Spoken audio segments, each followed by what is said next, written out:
Jeg er 16 år gammel. Jeg hedder som sagt Robin. Til daglig går jeg på gymnasiet, hvor jeg læser på Global, som er en samfundsfaglig linje. Og udover det så har jeg en kæmpe interesse i fotos. Jeg elsker at tage billeder, og natur og portrætter, altså hele beduljen. Så jeg løber også meget som tekniker i musikhuset, og hjælper en del med til Wonder Festival, og hvad der nu er, der sker spændende arrangementer rundt omkring på øen og sådan noget. Så.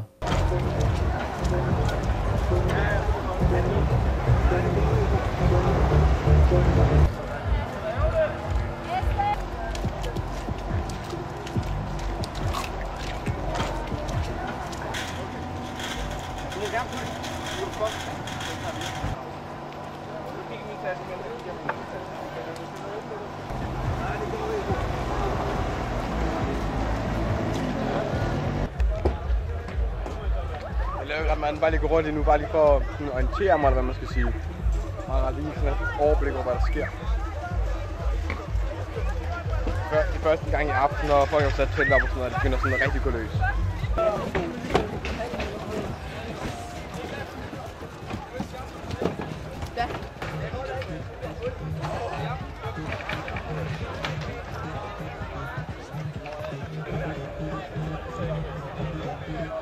Så var der også en spasser. Han skulle så virkelig spille Københavnersvart, så han oversprang hele Køge. Kommer han helt op foran, så tager han skal fandme få lov til at bakke hele vejen ned igennem. Så du må blive nødt til at bakke ned igennem. Okay, siger han så. Begynder bare at køre ud i grøften og hænger sig.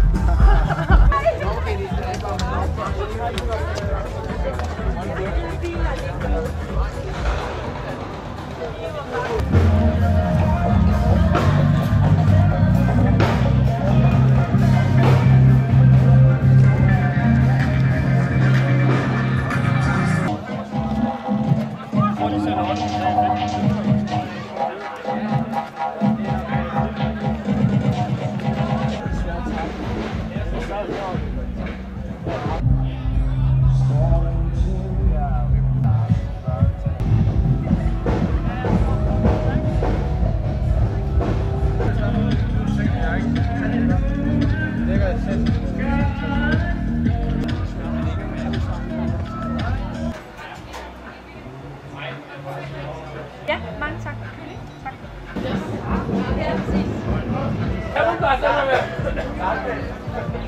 Jeg kan lige have halvet med en gå ned.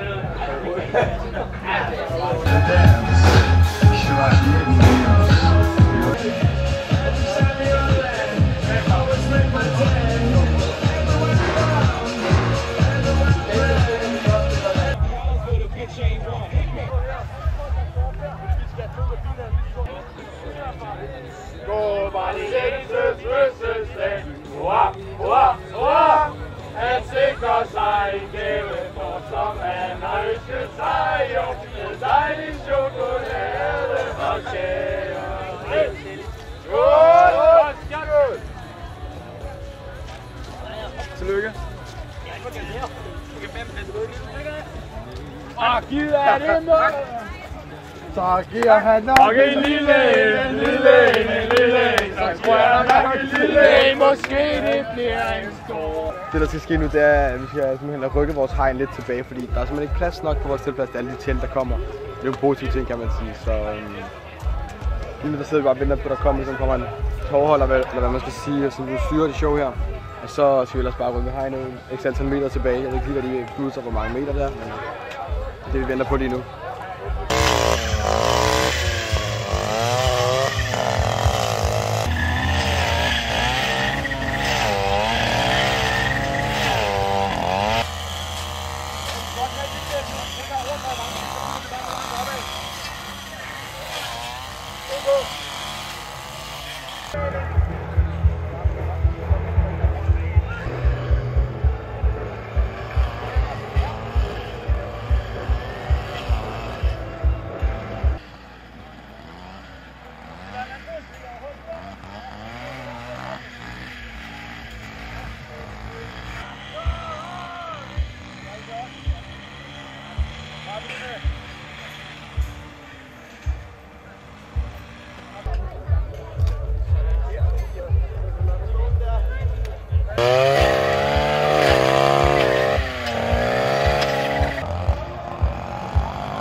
Bare så tæt om hinanden som muligt.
laver du så i din fritid? Tager du også bare billeder i din fritid? Eller? Altså i min fritid, der er der jo selvfølgelig lektierne, der skal laves og sådan noget. Det er jo selvfølgelig. Men udover det, så tager jeg rigtig mange billeder. Noget af det, jeg holder mest af, det er bare at tage mit kamera, og så bare gå en tur uden noget bestemt sted at gå hen. Bare gå, og så tage nogle billeder. Så når man kommer hjem, så sidder og kigge på dem og redigere dem. Og få det til at blive pænt, og så lægge dem ud og modtage ros og sådan nogle ting. Så jeg tager mange billeder i min fritid, det gør jeg. Også nogle gange, hvor det bare bliver en gang stor lort, men det skal der også til. Det skal også noget dårligt til, før man kan se, hvad det gode er. Så billeder er helt klart en stor ting i mit liv. Du laver også fotoshoots. Ja, korrekt. Fortæl lidt om det. Ja, det kan jeg godt. Det hele startede egentlig som sådan lidt for sjov interesse på min efterskole, hvor jeg tog lidt billeder for sjov med mine kammerater og sådan noget. Og så begyndte jeg at få lidt ros for det, og så tænkte jeg, okay, det kunne egentlig godt være, at det var noget, jeg skulle fortsætte med, når jeg kom tilbage til øen. Så det tænkte jeg, det gjorde jeg. Så jeg kendte en rigtig sød pige, som hedder Nana Sund Olsen, som er en pæn pige og det hele. Så skrev jeg til hende, om hun havde lyst til at få taget nogle billeder, fordi det var noget, jeg havde lyst til. Jamen, det ville hun gerne og sådan noget. Så gik der en måneds tid, så skrev jeg til hende, at vi skulle finde en dag. Jamen, det kunne vi godt. Og så aftalte vi en dag hernede i Rejs Parkhus, som er en del af musikhuset, hvor jeg havde lånt nogle paraplyer og sådan noget, nogle flashlights og sådan noget. Og så begyndte jeg at tage nogle billeder, og det blev pissegodt. Og så lagde vi dem på Facebook og sådan noget, og så blev der mere og mere interesse for dem, og jeg modtog mere og mere ros. Og så udviklede det sig, at der kom flere piger til, der gerne ville have taget billeder, og der er blandt andet også nogle drenge, der har fået taget lidt billeder. Og så har det udviklet sig, at jeg begyndte at blive tilbudt jobs og sådan nogle ting. Så det er jo positivt, kan man sige.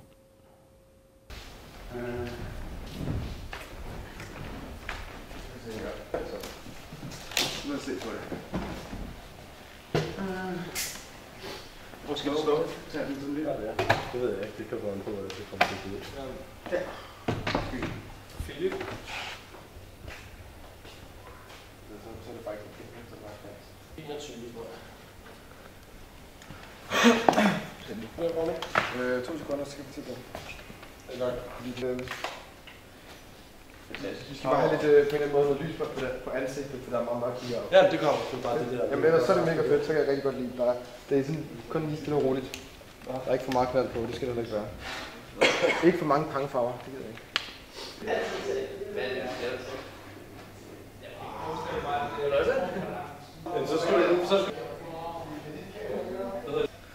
Jamen, hey, jeg hedder Jonas Bergman, og jeg er DJ. Grunden til, at jeg står her i Musikhuset lige nu, det er fordi, at Robin Hunissen, han er i gang med at lave en masse billeder. Han tager en masse billeder og har stor interesse for det. Og der er jeg faktisk også med musik og sådan noget, og så snakkede vi sammen, og at det kom så frem til, at vi skulle sidde og stå her i dag. Så ja, i min fritid, der laver jeg rigtig meget musik, og ja, det betyder alt for mig faktisk. Så 24/7 musikproduktion, og ud at spille hver fredag, lørdag måske.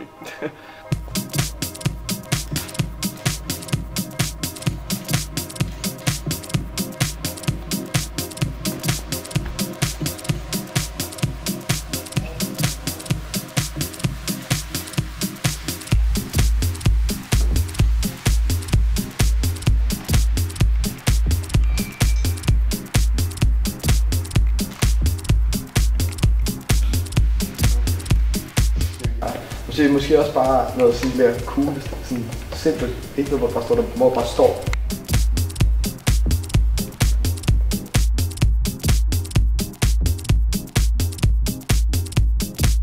Hvordan er det på? Det står lidt cool, måske lige krydser armene lidt for tid, og så lige drejer det. Lidt til siden, eller? Du gør ja. Så står sådan der faktisk, det var meget cool det.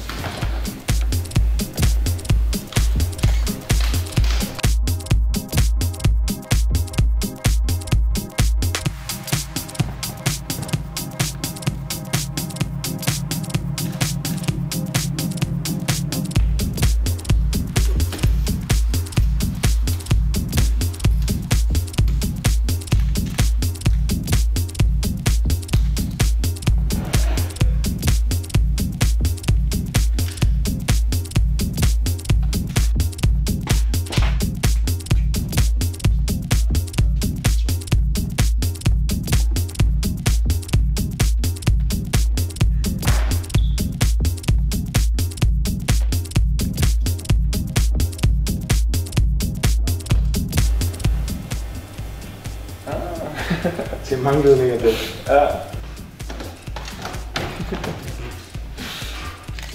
har godt aldrig prøvet før det her. Har du ikke det?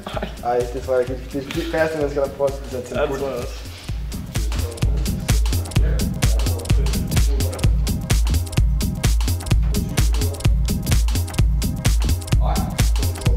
Jeg synes, det gik udmærket, altså. Olsen er jo en pæn dreng, og slet ikke det, så... jeg tror, det ved rigtig godt. Jeg synes i hvert fald selv, det ved godt indtil videre. Der er i hvert fald helt sikkert nogle gode nogen imellem, så... Der er i hvert fald noget at arbejde med, så det er ret vigtigt, fordi til hans EP, så... Man kan gøre et godt stykke arbejde, og for mig selv, det er også lidt fremmende for mig selv, kan man sige. Det er jo måske den nye Tiesto, vi har stående der, ikke? Så... Det giver en lille sådan effekt med, at du har ledninger rundt omkring. Det er lidt ekstra, ikke? Jo. Det er faktisk meget fedt, det der. Ja, og nu får den helt mørkt, så det er godt. Det giver det her.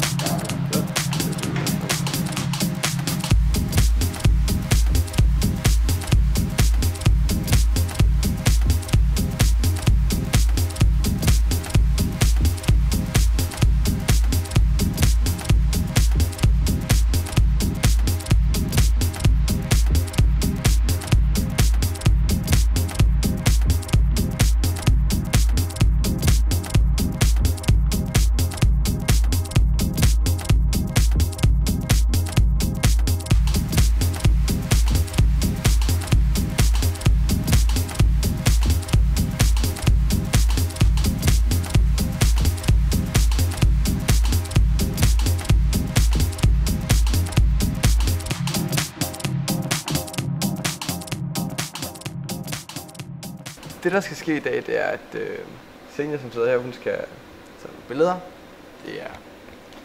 Det er mig, som har spurgt, om hun havde lyst til at medvirke til det her, fordi vi er gang med at lave en dokumentar her jo.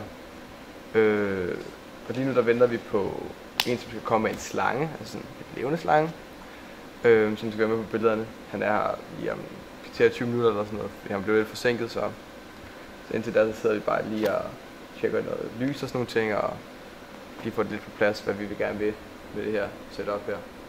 Så lige nu der venter vi faktisk kun på slangen.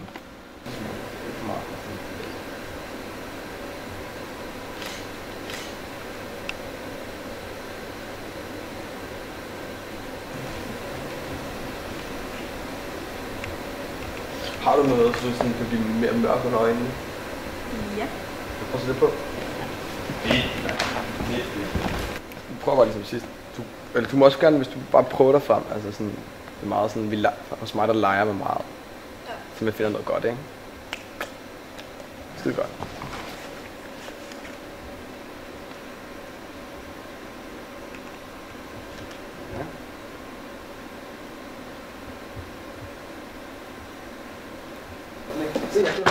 Han er meget klar her, Brian. Er det godt? Jo, det er klasse. Den gør ikke noget. Ingen ting overhovedet.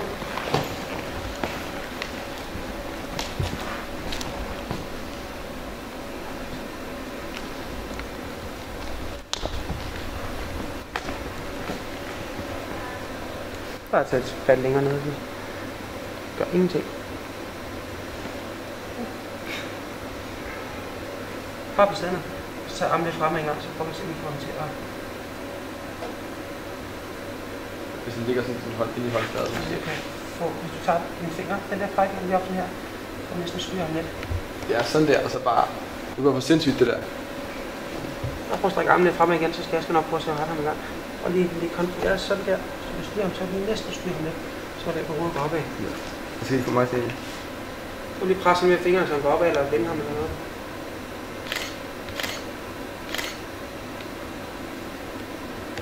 Det er jo sindssygt, ikke? Det er jo godt, det der.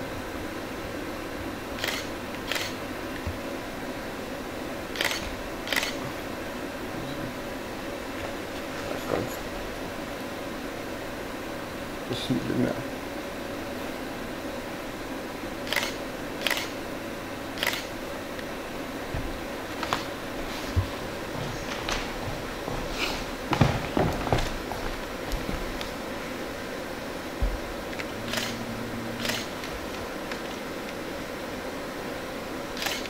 Du har lige fået taget billeder. Hvordan gik det? Det gik simpelthen, som jeg havde forventet. Altså. Det var rigtig sjovt, synes jeg. Jamen altså, jeg synes det gik rigtig, rigtig godt. Det er meget specielt at arbejde med levende dyr, fordi altså, de gør jo ikke lige som man vil have.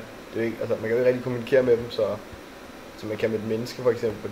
Så det er jo klart en udfordring i sig selv bare at det her en levende dyr med. Men jeg synes det gik rigtig godt, og Senja klarede det rigtig flot. Jeg tror også hun var en lille smule nervøs i starten, men det synes jeg hurtigt det gik over igen. Så jeg er helt sikker på, at der kommer nogle rigtig, rigtig fede resultater ud af det. Så jeg glæder mig til at komme og kigge på det og redigere lidt på det og sådan nogle ting, så I også kan komme til at se det. Om 10 år? Godt spørgsmål. Der ser jeg nok mig selv et andet sted i verdenen med kamera i hånden, og så ud at tage nogle billeder, samtidig med at jeg laver et eller andet spændende. Jeg kunne godt tænke mig at komme ud og tage nogle billeder fra verdens brandpunkter, ligesom for at vise folk, hvad sker der i verden, og ikke alle mulige manipulerede billeder, hvor de tager nogens parti og sådan noget, men de rigtige billeder, der hvor man normalt ikke kommer og ser. Så et eller andet gudsforladt sted i verdenen. Det er svært at sige hvor. Det lyder spændende. Det synes jeg også selv, det er.